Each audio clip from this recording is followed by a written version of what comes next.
통합 최신 테크 소식과 최신 제품 리뷰 통으로 전해드리고 있는 통통테크의 은지입니다. 이번 WWDC에서 iOS 16 새로운 기능들이 정말 많이 공개가 됐는데요. 이번 영상에서는 기능의 뭐 새로운 이름, 막 설명 줄줄이 나열하는 게 아니라 실생활에서 우리가 어떻게 쓰면 좋을지에 초점을 맞춰서 말씀드려보려고 합니다. 진짜 끝까지 보시면 와 이렇게까지 할 수 있겠네 싶으실 수도 있으니까요. 오늘 영상은 끝까지 봐주시길 바라겠습니다. 바로 시작해볼까요? 후후.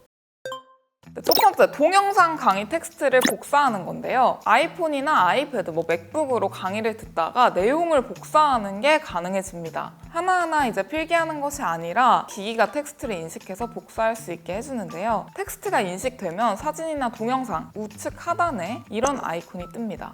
이 아이콘을 누르면 인식된 텍스트들만 선택이 되니까 복사해서 붙여넣거나 어떤 문서를 만드시면 되겠죠?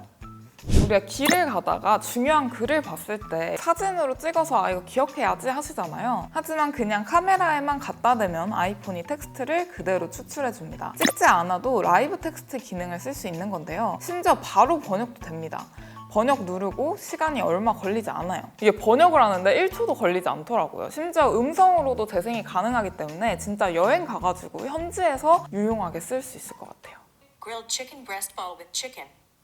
저는 요즘 다이어트를 하고 있어서 식단을 매일매일 사진 찍고 기록하고 있는데요. 제가 오늘 찍은 동영상을 꾹 눌러볼게요. 1초 만에 원하는 피사체만 추출이 됩니다. 복사하기.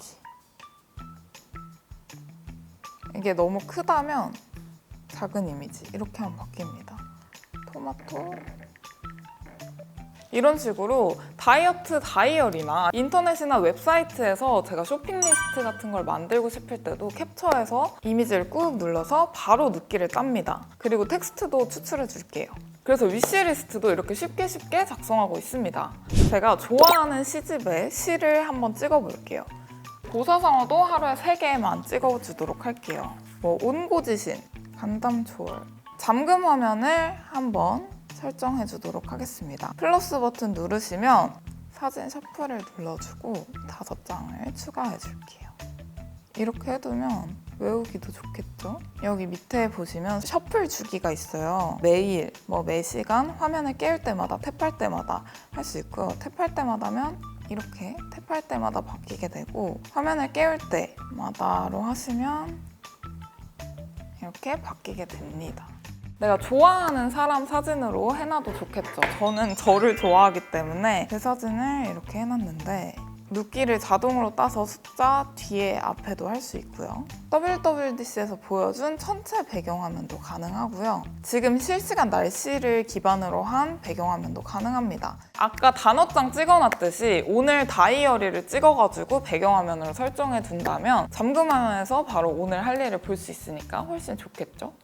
전원 버튼을 눌러서 페이스 아이디를 풀고 날씨를 보거나 피트니스를 확인하는 것 생각보다 귀찮은 일이라서 애플워치를 참 좋아하고 AOD를 평소에 잘 활용하고 있는데요. 이제는 잠금 화면에서 위젯 설정을 해둘 수 있어서 잠금을 풀지 않고도 확인이 가능합니다. 저 같은 경우에는 최대한 한 화면에 많은 정보를 담고 싶어서 애플워치의 피트니스, 페어링된 기기의 배터리, 날씨 이렇게 3개를 채워줬는데요. 이 위젯 한 줄에만 가능하기 때문에 필요한 기능들을 효율적으로 배치하는 게 가장 중요합니다. 아직까지는 기능이 기본 기능밖에는 제공되지 않아서 위젯 종류가 많이 없습니다. 대신에 맨 위에 날짜 칸에도 위젯을 추가할 수가 있어서 날씨 정도 이렇게 해주는 게 좋을 것 같다라는 생각이 들더라고요. 그래서 이렇게 인물 사진으로 해놓은 경우에는 위젯을 할 수가 없어요. 왜냐하면 위젯을 하면은 사람이 뒤로 가버리거든요. 그래서 인물 사진을 강조하고 싶으시다 하시는 분들은 운동이 가장 중요하면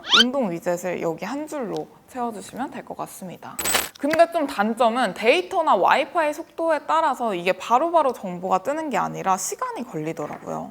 평소에는 제 사진을 해두고 열었을 때는 이렇게 원하는 위젯과 앱 스타일로 해두지만 회사에 출근했다, 내가 집중해야 한다. 저는 집중 모드에서 업무 모드를 켜주는데요. 집중 모드에 따라서 잠금화면, 배경화면 스타일 각각 설정해줄 수가 있습니다. 잠금화면을 만들어주고 밑에 업무 모드로 바꿔준 다음 설정에 집중 모드에 들어가서 업무 모드용 배경화면을 설정해주면 됩니다. 카카오톡이나 쇼핑 앱 같은 경우에는 업무에 방해가 되잖아요. 그래서 알림 자체를 꺼뒀기 때문에 집중력을 훨씬 더 높일 수 있었어요. 우리가 한번 놀러 가서 사진을 찍으면 중복되는 사진들이 되게 많을 겁니다. 비슷한 곳에서 많은 사진을 찍잖아요. 혹은 에어드랍을 했는데 에어드랍 계속 실패해서 2번 에어드랍이 되고 이래서 중복되는 사진들이 많은 경우가 있습니다. 제 앨범이 맨날 용량이 부족한 이유가 그것 때문 같은데요. 이제 그걸 아이폰이 자동으로 분류해줍니다. 앨범에 보면 지금 에어드랍이 2번 돼서 지금 똑같은 사진들이 되게 많아요. 중복된 항목이 생겼습니다. 그래서 아예 똑같은 사진을 삭제해 주도록 할게요. 아이폰에는 잠금 기능이 따로 없기 때문에 친구들 있는 데서 이렇게 대놓고 앨범을 보여줄 수 없는 상황들이 많으셨을 겁니다. 저는 요즘 다이어트를 하고 있어서 요즘 맨날 눈바디를 찍는데요. 제 몸 사진이 일반 사진에 섞여 있으면 되게 당황스럽고 내 몸 사진 있으니까 지금 보여줄 수 없겠다 하는 경우가 있단 말이에요. 근데 이런 사진들은 선택해서 가리기 눌러주시면요. 가려진 항목에 들어가 있습니다. 자물쇠 버튼이 있는데요. 최근 삭제된 항목 그리고 가려진 항목 2개의 폴더가 잠겨 있습니다. 그러니까 쉽게 말하면 2개의 비밀 폴더가 생긴 거예요. 풀어주면 이렇게 제가 선택한 몸 사진만 딱 들어가 있고요. 제 몸은 소중하니까 저만 보겠습니다.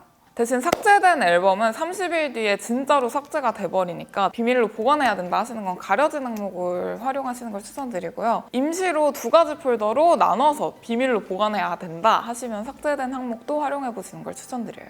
친구들이랑 예쁜 쇼핑몰 없어? 하면서 찾아놨던 쇼핑몰들을 한 번에 링크를 공유하고 싶을 때 저는 이 기능을 많이 쓸 것 같아요.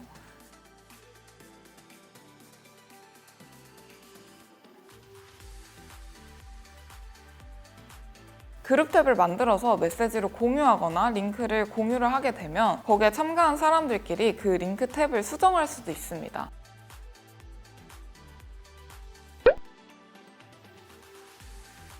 그래서 업무를 보거나 여행 가야 할 사이트들을 정리했을 때 이 기능을 활용하시면 정말 편할 것 같아요. 친구한테 메시지를 한번 보내볼게요. 넌 바보야 라고 모르고 보냈어요. 지금 메시지가 왔습니다. 근데 전송 취소를 할 수 있어요. 메일도 그렇고 메시지도 그렇고 이제 보내고 나서 아이메시지끼리는 전송 취소를 할 수가 있는데요. 장점은 카카오톡보다 삭제할 수 있는 시간이 길다는 것인데 단점은 그 삭제했다는 내용이 그대로 뜨게 됩니다. iOS 16이 설치된 기기에서만 삭제가 가능하다는 거 거의 안 된다고 보시면 될 것 같은데요. 그러니까 복불복이기 때문에 이 기능은 좋지만 조심해야 된다라고 아시면 될 것 같아요.